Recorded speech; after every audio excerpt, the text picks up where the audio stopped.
আমার নবী আপনার নবী আল্লাহর হাবিব কিনা? মুসা ছিল কালিমুল্লাহ, আদম সাফিউল্লাহ, ঈসা রুহুলুল্লাহ, কিন্তু আপনার আমার নবী হচ্ছেন আল্লাহ পাকের হাবিবুল্লাহ। কথা কোন না কেন? আল্লাহ পাক বলেন, জিবরাইল রে দেরি করিস না, আমার নবীর কাছে যা, আমার নবীরে নিয়ে আয়। নবীরে নিয়ে আসবি, সাতম আসমান পাড়ি দিয়ে আমার আরশ মহল্লায় নবীকে দাওয়াত দিলাম। নবীকে নিয়ে সোজা আমার কাছে চলে আসবি। জিবরাইল চলে আসছেন নবীজির কাছে। রেওয়াদের ভিতরে দেখলাম আল্লাহর পয়গাম্বার উম্মে হানির ঘরে শায়িত। ফেরেশতা জিবরাইল বলে, দরজা দেওয়া, দরজায় আঘাত করলে নবীজির আরামের ব্যাঘাত ঘটতে পারে। আল্লাহ বলছে, জিবরাইল রে, আয়াত নাযিল করার পূর্বে আমি সুবহান এই শব্দ ব্যবহার করেছি, এটা আশ্চর্য ঘটনা। দরজা খুলে যদি আমার নবীকে নিয়ে আসো, এটা সাধারণ হয়ে যায়। এমন কিছু কার্যকলাপ করো যেই কার্যকলাপটা ইতিপূর্বে কেউ কখনো শোনে নাই। ফেরেশতা জিবরাইল আসমানের দিকে তাকায় বলে, আল্লাহ কি করব? কয়েকটু উপরে যা, ছাদ ভেদ করে ভিতরে প্রবেশ কর। ওলামা একরাম বলে, রহমতের নবী আরাম করতেছে, ঘুমায় আছে, বিশ্রাম নিচ্ছে। আল্লাহর ফেরেশতা জিবরাইল ছাদটা একটু আলগা করে দিয়ে ছাদ ফুটা করে রহমতের নবীর কদম মোবারকের সামনে ফেরেশতা জিবরাইল দাঁড়ায় গেলেন। ওলামা একরাম বলে, কেউ কেউ বলে নবীজির কদম মোবারকের মধ্যে ফেরেশতা জিবরাইল তার নূরের পাখনা দিয়ে আঘাত করেছে। কেউ কেউ বলে রহমতের নবীর কদম মোবারকে ফেরেশতা জিবরাইল তার জবান মোবারক দিয়ে আস্তে আস্তে চুমু দিয়েছে। কেউ কেউ বলে ফেরেশতা জিবরাইল তার জিহ্বা দিয়ে নবীজির কদম মোবারকে চুমু খেয়েছে। এরকম অনেক রেওয়াত রয়েছে। তবে যত রেওয়াতে থাক না কেন, আপনার আমার নবী অন্য অন্য নবীর চাইতে সাধারণ না। আপনার আমার নবী অন্য অন্য নবীদের চাইতে সব চাইতে অসাধারণ। কথা বলেন, কথা ঠিক কিনা? আমাদের নবীর সঙ্গে অন্য কোন নবীর তুলনা জোরে বলেন হয় না। কারণ আপনি আমি আমরা জানি আসমানি কিতাব 104 খানা। কি বলে? 4 খানা প্রসিদ্ধ কিতাব। তার ভিতরে শ্রেষ্ঠতম কিতাব হচ্ছে কুরআনুল কারীম। তাওরাত যখন এসেছে জবুরের আইন শেষ, জবুর যখন এসেছে ইনজিলের আইন শেষ।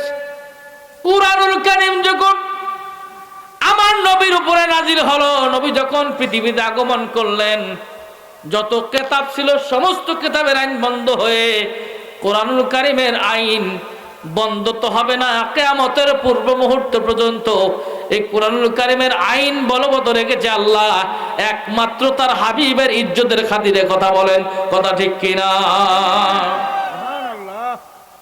সেই নবী পেয়েছি আমরা, অথচ এই নবীকে নিয়ে টিটকারি করার মানুষ দেশে অভাব নাই। বুঝেন নাই? বুঝি।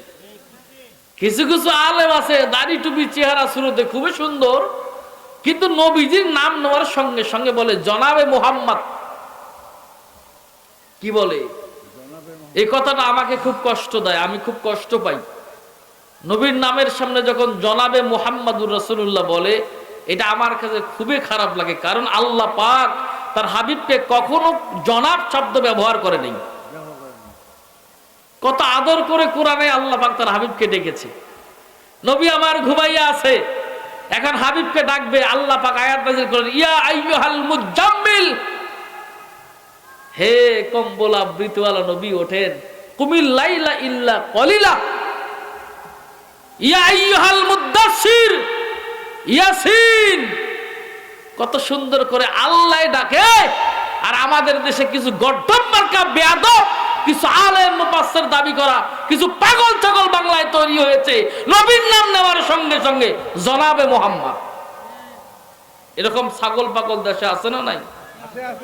এখানে দেখেন, এই যে এখানে দেখেন, প্রধান অতিথি জনাব মোহাম্মদ মনারুল ইসলাম। কি মোহাম্মদ? বেজার হচ্ছেন? যা বলছেন না, আপনারা আছেন কি? মুরব্বী দাঁড়াইছে, সমস্যা? মামুর বেটা বসে পড়ো। কি কয়? 1 নম্বর? ও ভালো লাগছে, মারহাবা বলে, ভালো লাগছে, দাঁড়াই শুনবো। ঠিক আছে, ঠিক আছে, ঠিক আছে। এই জনাব শব্দটা আমার নবীর পক্ষে বললে, নবীর সামনে বললে, এটা আমার হৃদয়ে খুব ব্যথা লাগে, কষ্ট হয়, বলতে পারি না সামাজিকতার কারণে, তারপরও মাঝে মাঝে বলি। আপনারা কি মনে করেন জনাব বলে কাকে খুশি করতে চাচ্ছেন? কাকে কি বোঝাতে চাচ্ছেন?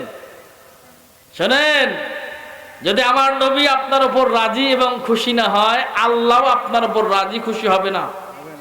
লেখে নেন, মাইকের আওয়াজ যত দূরে যাচ্ছে, যত আপনার উপরে খুশি না হয়, আল্লাহ আপনার উপরে রাজি খুশি হবে না। ঠিক কিনা বলেন? অতএব সাবধান, নবীর সামনে যে কোনো শব্দ ব্যবহার করলে খুব সাবধানের সহিত হুঁশিয়ার ভাবে কথাগুলি ব্যবহার করতে হবে, কারণ তিনি আল্লাহ পাকের হাবিব। ঠিক কিনা বলেন?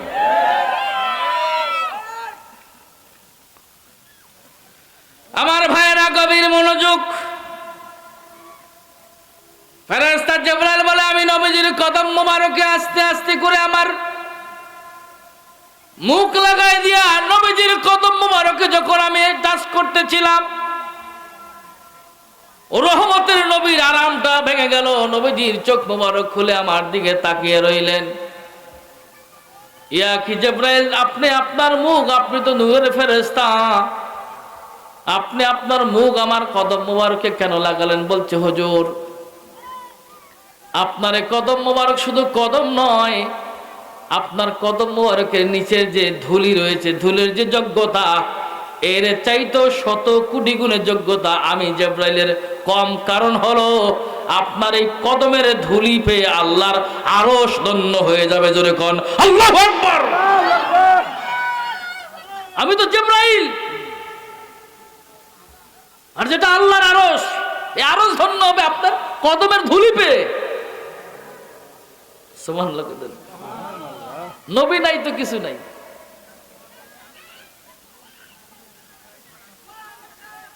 হের মাহুর বেটা, এলাকার লোক একটু ভালো মজা করে, পোলাপানো তো ভালো নাকি, বলুক না, অভ্যাস হোক। কি কন? মারাবা বলেন, সবাই ভালো, বাইজিদ কাদরিও ভালো, লাকু কাদরিও ভালো। আমাদের টার্গেট হচ্ছে আলোচনা করে মানুষকে শোনানো কোরআন সুন্নাহর। হ্যাঁ, ওরস শরীফ ভাই কি করব না করব তার ব্যাপার, কিন্তু টার্গেট কি? কোরআন সুন্নাহ থেকে কিছু কথা মানুষের সামনে উপস্থাপন করা। হ্যাঁ করলো ভালো, ওই করলো, কোনো সমস্যা কি? হ্যাঁ, আমাদের সমস্যা কি? আমরা বক্তা মানুষ বলবো, আপনারা শুনবেন। সম্মানিত ভাইরা, এই মেরাজ আল্লাহ পাক যে ঘটিয়েছেন, মেরাজ আল্লাহ পাক নবীকে করিয়েছেন একমাত্র নবীজির ইজ্জত মর্যাদা, নবীজির শান বোঝানোর কারণেই। সুবহানাল্লাহ। তায়েফের ময়দানে নবীজি আঘাতপ্রাপ্ত হওয়ার পরে যে মনটা খারাপ হয়েছে, আল্লাহ তার হাবিবকে মেরাজে নিয়ে যেয়ে তার মনটা ভালো করে দিয়েছে। বুঝবেন কথাগুলো। ফেরেশতা জিবরাইল বলছে, হুজুর আপনি এখন ওঠেন, রওনা করা লাগবে। আল্লাহ পাক দাওয়াত দিয়েছে আপনাকে আরশে আজিমে। উলামা একরাম বলে, আল্লাহর নবী রওনা করবে। ফেরেশতা জিবরাইল নবীকে নিয়ে সামনে অগ্রসর হলেন। যাইতে যাইতে বাইতুল্লাহ অর্থাৎ আল্লাহর ঘর, এই আল্লাহর ঘরের উত্তর দিকে হাতিমে কাবা নামে একটা জায়গা আছে। হাজী সাহেবটা জিজ্ঞেস করেন, কি কাবা? হাতেম, হাতেমে কাবা।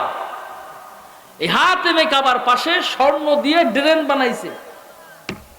কথা কয় না রে?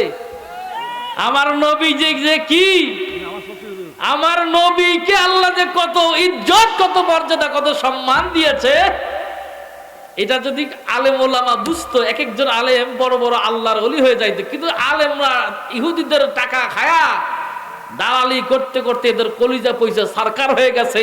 নবীর সামনে জনাব বলতে তাদের মুখে বাঁধে না। কথা বলেন ঠিক কিনা? লজ্জা করা দরকার। আলেম হলো জ্ঞানী মানুষ, কথা বলতে হবে হুশ করে। আর একজন মনোয়ারুল ইসলাম হ্যার নামে জনাব লিখছে, আর রহমতের নবীর সামনে কয় জনাবে মোহাম্মদ, বেয়াদব।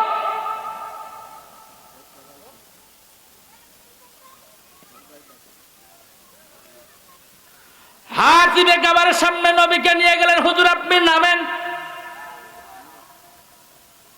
আল্লাহর নবী বলে, জিবরাইল এই জায়গায় কি আপনার কোনো কথা বলা যাবে না? ও নবী, আপনি শুধু অপলক দৃষ্টিতে তাকায় থাকেন। আল্লাহর পয়গম্বর বলে, আমারে ইনজেকশন দিয়ে অজ্ঞান করা লাগে নাই।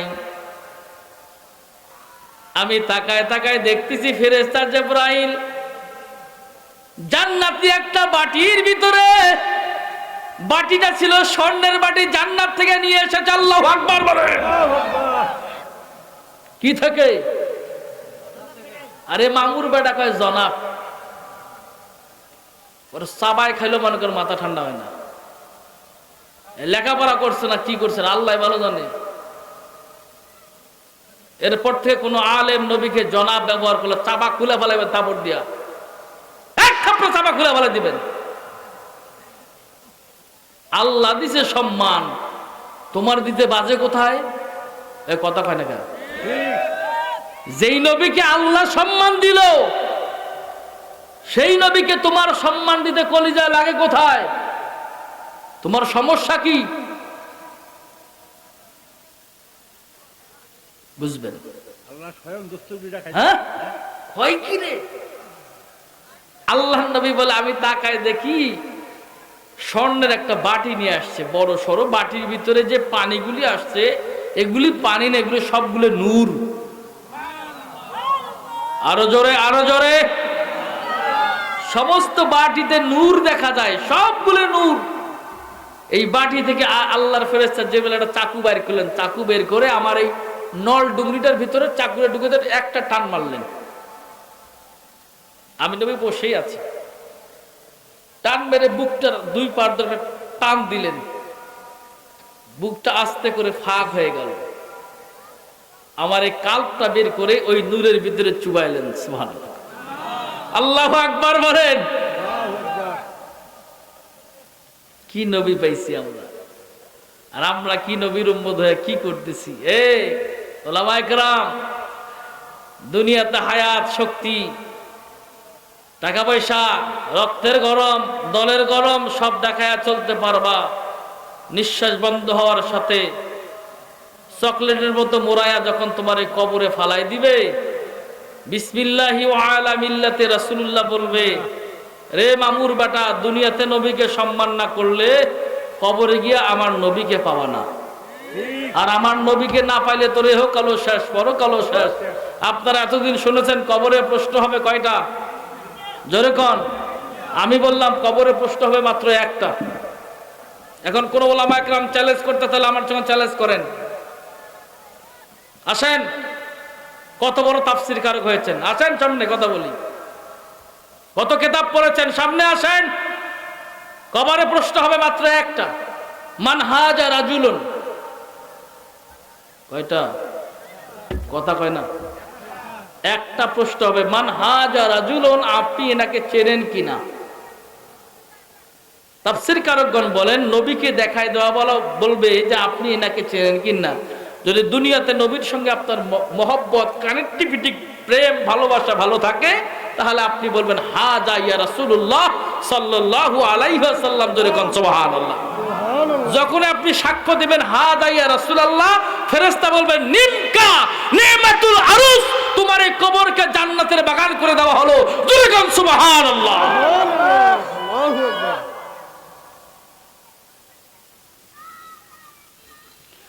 কবরে কোনো নেতা থাকবে না, নেত্রী থাকবে না, কোনো দলের ক্ষমতা থাকবে না, কোনো টাকা পয়সা চলবে না। তুমি কত ক্লাস লেখাপড়া করেছো, কত বড় তাফসীর কারক, কবরের জমিনে কোনো কিছু চলবে না। সেই দিন চলবে তুমি নবীকে চেনো কিনা। যদি নবীকে চিনতে পারো, তোমার কবর জান্নাতের বাগান। যদি নবীকে চিনতে ব্যর্থ হয়ে যাও, হাদিসের শেষের অংশে আছে আল কবরু বাইতু দিদান, তোমার কবর